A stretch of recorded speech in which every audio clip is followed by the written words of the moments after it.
Salut le peuple vert, bienvenue dans cet avant-match pour le match entre le Racing Club de Strasbourg et l'AS Saint-Etienne. On va en parler aujourd'hui. Le match du coup aura lieu demain à 17 h au stade de la Méno.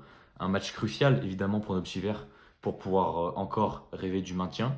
On aborde ce match avec quand même, j'ai envie de dire, un petit peu de confiance dans le sens que voilà, on sort d'une semaine extraordinaire avec la victoire dans le derby, avec un match absolument exceptionnel de la part de nos Verts malgré les polémiques. On reviendra dessus d'ailleurs en fin de vidéo. Un match du coup qui nous remet vraiment bien dans la course, qui nous fait du coup être à 27 points, donc à égalité avec le Havre avec seulement maintenant 4 buts à la différence, donc 4 points, enfin 4 buts pardon, de la place de barragiste, donc c'est super intéressant. On est également du coup à 3 points de la 15e place, donc la première place de non relégable qui est occupée par Angers. Il reste 4 matchs, donc tout ça pour dire que, certes, vu le calendrier qu'on va avoir, ça sent pas très bon. On a quand même de quoi y croire. On a quand même des armes, et on l'a vu le week-end dernier, qu'on a les armes pour aller le chercher quand vraiment nos joueurs ont envie d'y aller. Même s'il y a des déchets, on le sait, voilà, notre équipe elle est quand même limitée d'un point de vue de niveau. Il y a quand même quelque chose à aller chercher et je suis persuadé qu'on peut le faire. Oui, je sais que je change de discours, hein. Dans les vidéos précédentes, j'étais plutôt pessimiste. Peut-être que je suis dans mon euphorie encore une fois. Je sais pas si d'ailleurs vous êtes redescendu un peu les pieds sur terre.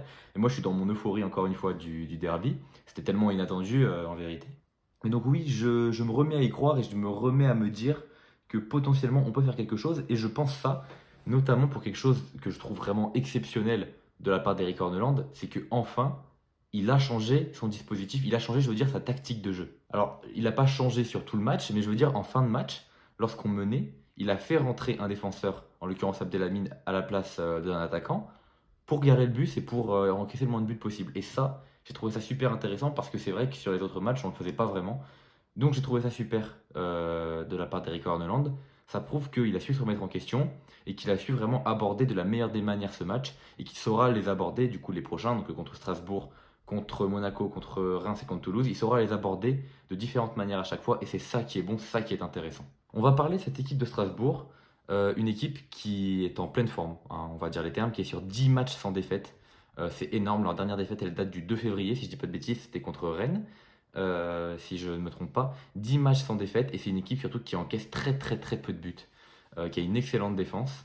Donc, alors nous effectivement notre point fort en ce moment c'est plutôt l'attaque, donc je reste quand même convaincu qu'on peut aller les embêter sur ce terrain-là. Maintenant, il va falloir être solide défensivement face à une équipe du coup qui est à la 7e place et qui a 3 points seulement de la place de qualification directe en Ligue des Champions, donc la 3e place. Donc Strasbourg qui est sur vraiment un petit nuage en ce moment, et du coup qui a tout intérêt à prendre ce match très très au sérieux, surtout qu'il peut avoir l'espoir, vu la situation des Lyonnais qui sont juste devant eux, vu leur élimination en Ligue Europa et leur défaite dans le derby, il y a peut-être un aspect psychologique où Strasbourg a quelque chose à jouer, je pense sincèrement. Donc ils vont vraiment se donner les moyens. Encore une fois, on dit ça à chaque week-end, mais de toute façon, on est sur la fin de saison. Chaque équipe doit prendre le plus de points possible pour atteindre ses objectifs, que ce soit le maintien, l'Europe, le milieu de tableau, la Ligue des Champions, n'importe. Toutes les équipes se donnent à fond sur cette fin de saison, et on le sait. Donc voilà, ne pas partir trop confiant non plus sur ce match, mais y aller avec l'humilité qu'il faut, avec nos armes.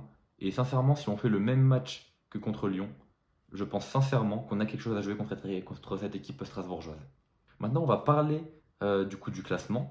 Donc, comme je vous disais, hein, il y a effectivement Le Havre qui est du coup juste au-dessus de nous. Le Havre qui va du coup recevoir Monaco. Le Havre, ils vont recevoir Monaco. Monaco qui est pas non plus l'équipe la plus en forme. C'est une équipe, hein, on le sait, qui est plus ou moins irrégulière. Je vois quand même les Monégasques s'imposer assez facilement contre Le Havre. Donc, c'est à nous du coup d'en profiter et de prendre des points pour éventuellement leur passer devant. Angers qui va du coup recevoir Lille. Lille, pareil, j'arrive pas trop à cerner cette équipe, mais je pense quand même qu'ils vont se balader face à Angers objectivement. Reims qui va se déplacer à Montpellier. Montpellier, ça y est, je les compte officiellement plus, hein, parce que officiellement ils ne sont pas relégués, mais bon, quand on voit leur goal average, il n'y a aucune chance. Donc Montpellier, on va les mettre hors jeu. Donc Reims, voilà, qui se déplace à Montpellier. Reims qui est sur une très bonne série. Reims qui peut vraiment s'écarter et vraiment s'éloigner le plus possible de la zone de relégation avec cette journée. Et moi, je les vois s'imposer, hein, les Rémois. Je ne pense pas que les Montpelliérains vont créer la surprise. Et enfin, du coup, il y a Nantes. Nantes qui va recevoir Toulouse. J'avoue être assez intrigué par rapport à ce match. Nantes qui sort d'une défaite dans le derby face à Rennes. Donc il y a peut-être un côté revanchard en eux. face à Toulouse, qui est une équipe quand même spéciale, j'ai envie de dire, qui alterne entre le bon et le moins bon. Moi, je vois les Nantais euh, éventuellement arracher un match nul face aux Toulousains. Quoi qu'il en soit, nous, il n'y a pas de calcul à faire. Un match nul, effectivement, ce ne serait pas un point dégueulasse face à cette belle équipe strasbourgeoise. Mais aujourd'hui, la situation est tellement urgente qu'il faut juste aller chercher les 3 points. C'est l'objectif du coup de cette journée. N'hésitez pas à me dire selon vous si c'est réalisable. N'hésitez pas à me dire votre pronostic. Moi, je vais pronostiquer, écoutez, on va dire 2 buts à 1 pour Saint-Etienne. Voilà, le même score que pour le derby, on va dire 2 buts à 1. Dans un match où on va être dominé, mais on va savoir procéder en contre. Avec un petit but de Stassin, on va surfer sur sa bonne dynamique. Et un but de Cardona. Je vois bien Cardona, moi, marqué ce week-end. Donc maintenant, on va parler d'un sujet que je voulais pas forcément aborder, mais en fait, j'étais un petit peu obligé avec tout ce qui se passe, tout ce qui s'est passé cette semaine. Je vais revenir sur le derby, sur ce qui s'est passé, donc notre victoire effectivement face aux Lyonnais, un moment historique pour la Saint-Etienne, mais j'ai été un petit peu énervé de voir que pendant toute cette semaine, ce qu'on a retenu, c'est pas la performance XXL de Saint-Etienne face à un adversaire qui leur est pourtant supérieur, mais c'est les erreurs d'arbitrage, c'est le projectile sur l'arbitre. Bref, on a parlé que en mal de ce derby et on nous a tous pointé du doigt, les Stéphanois, que ce soit les supporters ou les joueurs, et je trouve ça vraiment dégueulasse. Je le dis sincèrement, je trouve ça vraiment dommage. Et puis la réaction des Lyonnais, sincèrement, moi je ne la comprends pas. Alors déjà, il y a cette mascarade de Corentin Tolisso qui sort. Alors, je ne dis pas qu'il n'y a pas faute. Attention, Stassin, il fait faute sur Tolisso et il doit prendre carton rouge. On est d'accord. Maintenant, tout ce cinéma et toute cette haine sur les réseaux, dans les journaux, dans les émissions. Oh là là, il a blessé Tolisso jusqu'à la fin de saison, c'est un scandale, il doit prendre rouge. Le mec, il est sur la feuille de match là, Tolisso. Il va jouer le match de ce week-end. On en a fait tellement un plat. Il est sorti sur civière, il était mourant, il avait des béquilles quand il se baladait dans les vestiaires. Il joue le match juste après. Ça n'a aucun sens pour moi. Ça n'a vraiment aucun sens.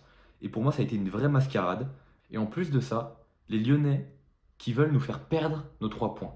J'ai vu que du coup, aujourd'hui, à un moment, je tourne la vidéo. D'ailleurs, je pense que la vidéo va sortir aujourd'hui, donc vendredi soir. Les Lyonnais qui ont fait une réclamation pour qu'on perde nos 3 points du match. Il y aura la commission de discipline apparemment dans 5 jours qui va décider de ça. Enfin, je veux dire, dans quel monde on vit? Enfin, sincèrement, on en arrive à ce point-là.